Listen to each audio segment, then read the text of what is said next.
조작인 것 같아. Welcome to Sex at 10. I'm Rebecca Rosenblat, certified relationship and sexuality therapist and your host, here to answer your questions on all things intimate. Whether you're stuck in a relationship dilemma, have issues with your body, trust, trauma, addiction, or orientation, or just need a little help with turning up the heat in your bedroom, give us a shout at 1-800-968-7836 and let's chat. Everything's fair game. If you've thought about it, we can talk about it.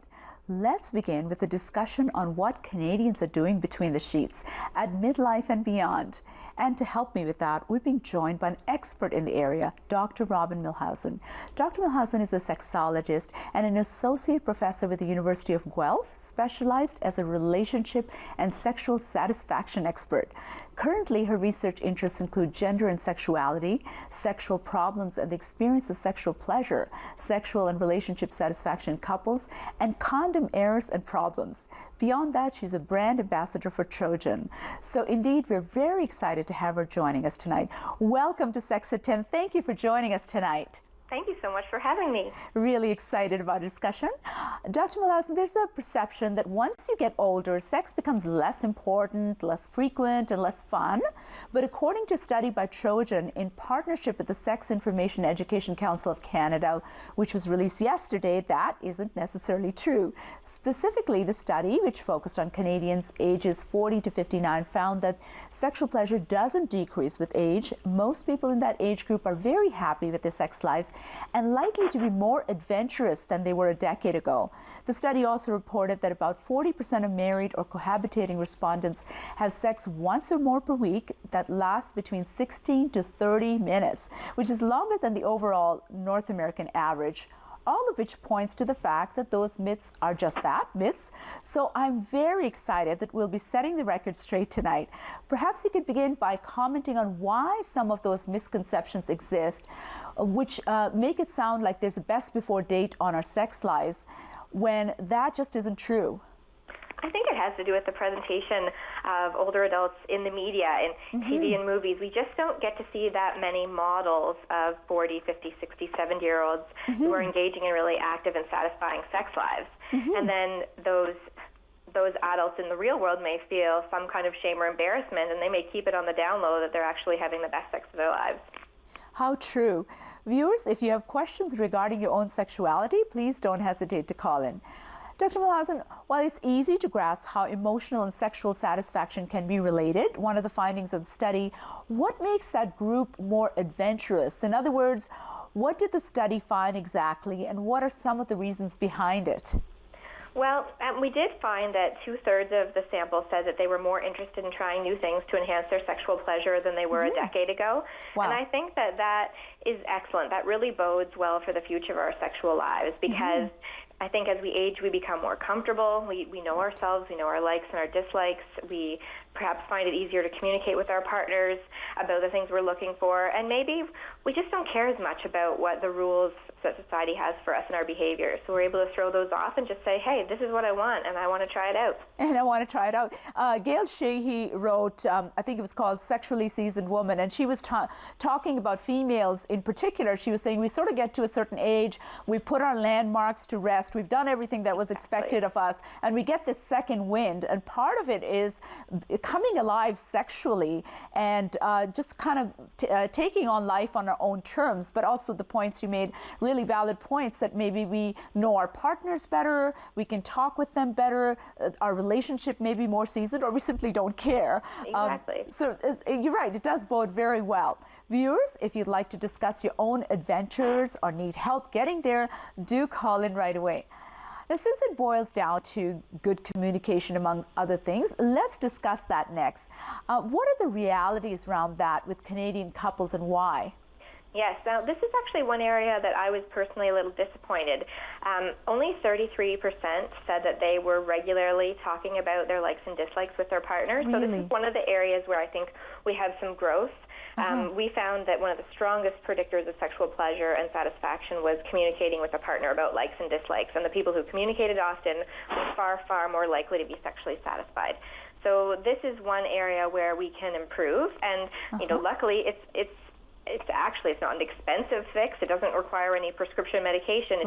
It just involves maybe having a cup of coffee or a glass of wine and having the courage to open up. And open up. And it's so sad that 33%, that number, you're right, it is kind of disappointing. And I always say to people, you know, those conversations, it's not necessarily a single conversation. There's many conversations to be had, and they must never be had in the bedroom or wherever it is that you fool around, because sometimes when people carry those associations with it. Do you have any tips for people to get those conversations started? Sure, and actually I think your show and this study and getting these findings out are the perfect way. I really think about all the work I do and then the public speaking I do as conversation starters. So somebody watching your show right now can say, hey, I heard them say on the show that only like 1/3 of people are talking about their sexual likes and dislikes, and it occurred to me, you know, we never actually talk about this. Like, how much foreplay do you really want? So I think that it's having a conversation starter is a big help. It can be just the hardest part to get the ball rolling, but you can say, I saw this in a movie, or we were talking about this at work, or I read this article in the paper. Like, what do you think about that? That's excellent, those segues. You know, it's funny, sometimes I'll be in a grocery store and people will come, particularly older people, and a lot of people from conservative cultures, and they'll sort of come, nudge, nudge, wink, wink, and they'll say, you know, we could never talk about it, but we'll be watching the show together, and we'll just kind of look at each other and say, well, what do you think about that? So I think it's just giving ourselves permission, first and foremost, to be able to have that conversation. And like you said, it's brilliant. Just use any segue, something that you've read in an article or you've seen in a movie, and being able to say, hey, how about that? And how comes we don't talk? And that's why I think your statistic is, again, a great segue. And I was so impressed with your CV, all the research that you've done. So I'm hoping that our audience will kind of look at some of that stuff too, because it is great fodder in there to get those conversations started. Viewers, if you need help communicating sexual desires to your partner, do call in. It's a great way to get expert advice. Let's talk about the 6-minute rule next. What exactly is it? Tell us all about it. Oh, yeah, this is really fun. This is another one of, I think, the more tangible findings from the study to come out that people can implement in their own sexual lives today.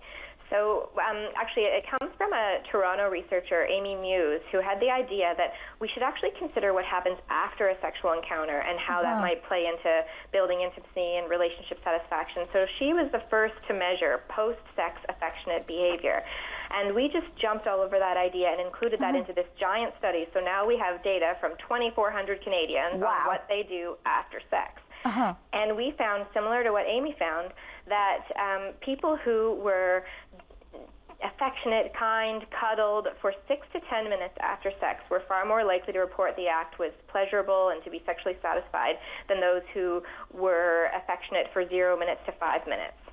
Wow, because that is when the connection happens, and you know, Mother Nature kind of douses us with oxytocin, vasopressin, etc., so we can just relax and melt into each other's arms. And some of the evolutionary stuff says that it's so that the guy doesn't say, "Okay, I'm done," and leaves, but in fact feels kind of almost sleepy, and can that's a great time to bond. I also like the emphasis you put on the taking some time, because lots of times people, the almighty orgasm is the big goal, even though it shouldn't be the big goal. Lots of people, they have the orgasm, they degoo, and that's it, they go about their day. So to know that taking that time after the fact and really connecting when Mother Nature's dousing us with those feel-good hormones, it makes a big difference. Do you have any suggestions for our audience with respect to how they can kind of make the most of it? Well, I think actually the research we've done so far suggests that you can be flexible and tailor it to your own relationship. So I don't start talking about a work problem, I'd say, but it can just. I actually advise people to, though it's not really sexual communication that you've advised staying out of the bedroom, but I call it the post-game wrap-up.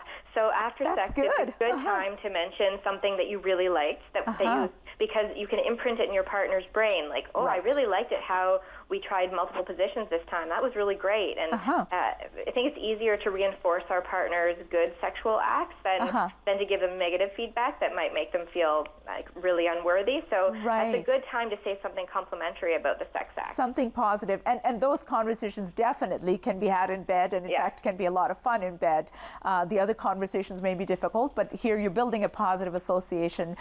So again, a really good point. And also encourage people that instead of complaining about what you don't like, how about praising what you like and saying, and maybe we can add such and such, and suggesting something additional so people don't, we're so sensitive when it comes to our sexuality. We define ourselves through it, so it can get tricky. Do you have any suggestions for people who, sometimes people want to talk to someone where they're really afraid of hurting their ego or their feelings. So when you're giving this positive feedback, would that also be a good time to sort of just praise them and slip something, extra suggestions in? Well, I guess you could, yeah. You could say, this is really great, and I think we should do more of it, or I wonder if we could go one step further and try that. Yeah, for sure. Sounds great. Viewers, if you need help with more foreplay or post-play, as we've been talking about, tonight's a great night to call in to speak with not one, but two sexperts. Another myth that the study busted was that younger people are somehow more careless than older people when it comes to safe sex, since older people are supposed to know better, which that's not true. So perhaps we could discuss that next, i.e. the reality and the reasons behind it. Sure. Yes, this is one area we were also a little disheartened. Most of the sample out of all these 2,400 adults were not very concerned or not at all concerned about contracting a sexually transmitted infection. Wow. And we know that STIs are on the rise, and they're on the rise among older adults. And so actually the idea that you're not at risk when you're a sexually active 40 to 59-year-old is totally false. And that belief transmitted into condom use. So more of our single participants at this age group didn't use a condom the last time they had sex. That's really than our university student sample that Trojan sponsored the collection of in 2013. Isn't that something? Older adults worse at condom use than younger adults. And that's why there's such a huge rise of STIs in the senior populations as well, in nursing homes. Viewers, if you have questions regarding safe sex, do call in. Now, according to Stats Canada, 53% of Canadians are single. As such, safe sex is indeed a critical issue. So can you please talk about that in a bit more detail, particularly the barrier methods? And some older people seem to feel that if pregnancy isn't an issue, they don't need to worry about that, about safer sex, which is, I guess, one of the reasons that you found the data that you did. Yeah, you hit the nail right on the head. We see among younger people and older people, the primary reason most people use condoms or say they use condoms is to prevent pregnancy. Because pregnancy is a proximal risk. You see pregnant women all around, you see babies, you could say to yourself, I don't want one of those. But in longer term or even short term relationships, couples decide that they are in love and it's intimate and they trust each other and they're connected, so they stop using condoms and switch to hormonal birth control. And that is one of the factors in increasing STIs. Then we see in this group, they're not worried about pregnancy, at least the older category, as they're menopausal or postmenopausal. So once that concern is gone, they just haven't picked back up the condoms. That is so sad. And so many people, they're not fluid bonded, but they still don't seem to care. And some people think that there's going to be some, massive sores that are going to erupt and I will know about it. But there's such a high percentage of people who are asymptomatic, and people don't seem to know that, or they think oral sex is perfectly safe. So again, I'm really glad that you're talking about that stuff tonight. Viewers, if you need any kind of sexual assistance, grab that phone and call us right away. Dr. Milhausen, although most of those surveyed led a happy and an active sex life, the study also revealed that just like any other age group, this group also has some sexual problems of their own. I can certainly attest to that based on what I constantly see in my private practice. So can you please give us some specifics around what that looks like? Sure. And we were pleased to see that our findings were totally consistent with national studies in the U.S. and the United Kingdom in terms of the prevalence of sexual problems and what are the major sexual problems. Very, very much consistent. The biggest sexual problem that women in our sample reported was low sexual desire. 42% reported that their level of sexual desire was lower than they would like it to be.